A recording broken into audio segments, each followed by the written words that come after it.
Hi everybody. Okay. It's Sarah Jean Ford here, coming at you from live, not really, from the Christine Daae dressing room in the Majestic Theater. Here we are. I'll give you a little tour. Okay. Here's my masquerade dress. Masquerade, paper faces on parade. Hey masquerade. This is my opening dress, and then I put that little white negligee on top, and then he sings Music of the Night to me. And then over here, the Eiffel Tower. How fitting, really. Okay. Okay, this question is from Caitlin. She says, what are the best ways to train my voice for opera, and how to make her voice stronger, louder, and sound the way she wants? When I was 15, I thought that when I started singing like soprano stuff, I thought that my voice was too thin and like, I don't know, it just didn't sound right. Like it was too quiet on top. It didn't sound like it was like piercing through the air. It didn't sound like what I thought it should sound like. And then I studied with a man named Paul Fagundis from Thousand Oaks, California. Look him up. He's great.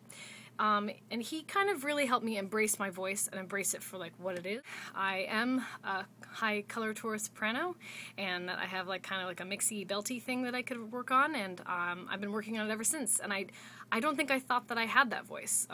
So you're going to learn a lot. You being only 15, Caitlin, you're going to learn a lot about your voice over the years. So just embrace it. Like you say that it's dark, embrace it. Like only you have your voice. Like no one else. Only Caitlin has that voice. And that's the whole fun thing about what we're doing, right? Right. Okay. This is from Trevor McKinney. What techniques do I use to really nail the notes on the top of my range? Breath support is everything. And that's what I rely on, especially on those nights when I am just so tired or I've had a really long day. I have to rely on my technique. Thank God for my technique. Thank all my teachers for my technique. I think, knock on wood, that it has helped me not have vocal fatigue, and not have any vocal problems, like, ever. Knock on wood. It's all about breath. It is all about breath. That's really all I can say. Sarah K. Nice name. How do you keep up with your vocal health performing in so many shows? Okay, so first of all, because of the nature of my role, I only perform 6 shows a week normally because it's a really vocally fatiguing role. I just, I don't smoke. I don't drink that much. I mean, maybe a couple glasses a week. I don't know. I keep physically fit, and yeah, I like to do yoga, and that really helps with my breathing and like feeling the capacity of my lungs. It's an amazing thing. Molly wants to know, what is the feeling, describe the feeling of being serenaded with Music of the Night on a daily basis. It's actually pretty cool. I have a great phantom. His name is Hugh Panaro, and he's wonderful, wonderful, wonderful. And he is inspiring, and he gives me something new every night, and we get to play every night, and I love it. It's actually one of my favorite scenes, because I kind of just get to sit back and like let him serenade me.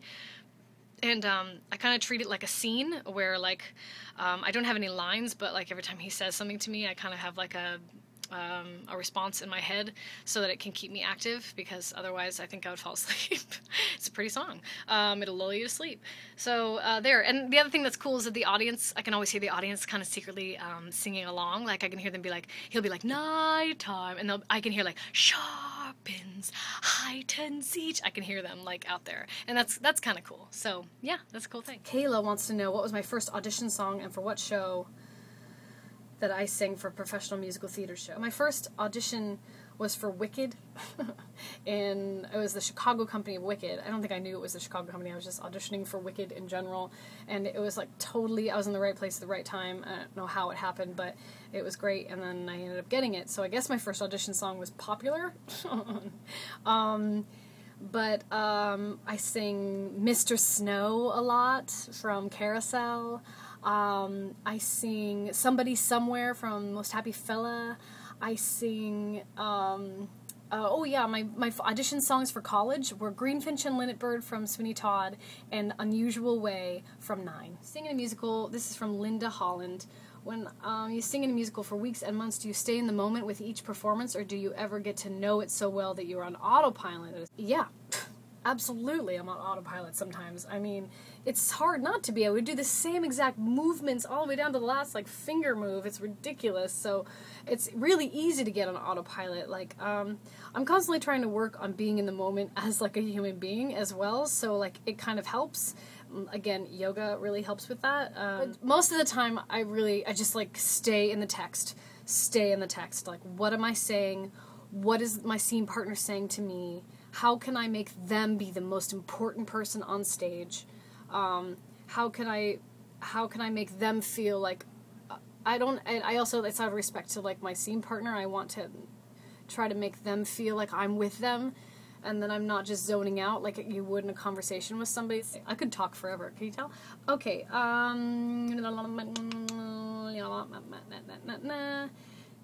Dallin B. Did you always want to be a Broadway performer? If not, what else did you want to be? I wanted to be a singing comedian. I wanted to be like a waka waka waka nah, singing comedian. And I actually just recently tried to do the comedian thing. It's really scary, guys. It's really hard, but I'm going to keep trying. Because we should do things that scare us. But yes, I always wanted to be on Broadway. Always, always, always. I saw Phantom of the Opera when I was 8 years old. That was my first show I ever saw. And my mom said that I was glued to, I didn't even, like, look away from the stage once. I don't really remember any of it, but apparently it hit me hard. I also saw Forever Plaid. This is so random, but I saw this great show, little show called Forever Plaid, and I was obsessed with it, and after it was done, I would, like, cry to myself and be like, why can't I be in that show? Because it was, like, 4 guys, and there was no girls in it. I really wanted to be in it. So I saw it, like, 14 times when I was a kid. Yes. 14 times, and it made me want to be in it, and then I started doing community theater, and the rest is history. I love being on stage. It is where I belong, I guess. David wants to know if friends in the past ever labeled me as a quirky person or an oddball for being dramatic. Yes, I've always been odd. I've always been a weirdo, but I've always embraced it. And luckily I found a really good group of friends when I was younger, early on, that liked me for who I was, and my family always knew that I was a little weirdo. My aunt always called me a space cadet. I kind of like that still. I wish that she still called me a space cadet, because I like that. But yeah, I've always been a weirdo, and I am fine with that. Adam Christie, this is a good question. He says, if I had a daughter that wanted to follow in my footsteps, how would I guide her? What would deviate from the path that I took? First of all, by asking this question, it obviously shows that you're a very supportive person and you're supportive to your daughter, and that's great. So, awesome. I had really, really supportive family, and that was I just am so grateful to have that, because not everybody has that, and they have to struggle through that to get where they want, and luckily I had them. I think that that's why my path has been so easy, I guess I would say, but no one's path is easy. But, yeah, so just support, and my mom would take, like, half days from work to drive me for, like, 3 hours to go to this little choir, and I would, like, sing with this children's chorus, and it was awesome. Yeah, and she also didn't really bat an eye when I said that I wanted to go to one of the most expensive colleges in the country. I guess just dream as much as your daughter dreams, and let your dreams go there too. Oh, yeah. This is from Nick Jorgensen, or Jorgensen. I've been in a few school productions of musicals such as Guys and Dolls. I did Guys and Dolls. And Finian's Rainbow. I did Finian's Rainbow. And I would like to know how to go further than that. How did you reach the status you are at today? Thank you. I had a goal. I did lots of theater when I was young, as much as I could. And right out of high school, I went to community college. And instead of just kind of like sitting around, I did all the shows that I could do at community college, and that was really cool. And then I just got to know people that I respected. There was like a really cool mentor that I had at community college. His name is Roland Petrello, and I still know him today. And he kind of suggested Carnegie Mellon to me, and I went from there. And I just like never stopped. just recently I was like feeling like, oh God, like I'm in this show and I'm just sitting here and I'm not doing anything, and I was like, you know what, I'm going to take class again. So like I started taking classes again. I took like improv classes and like comedy classes, like just kind of like always trying to work on it, always trying to see theater, always trying to read theater. That's what I do. That's what I do. How did I reach the status I am today? A status. Yeah, that's what I did. I just keep going, and I'm gonna keep going after this. And so are you, Nick Jorgensen or Jorgensen. You all are. If you want it, then you just have to go and do it. That's what I have to say. That is how I'm wrapping it up. Thank you all for listening. This was really long, and I'm going to go put on my makeup now, and put on my wig, and do Phantom of the Opera. Okay, thank you.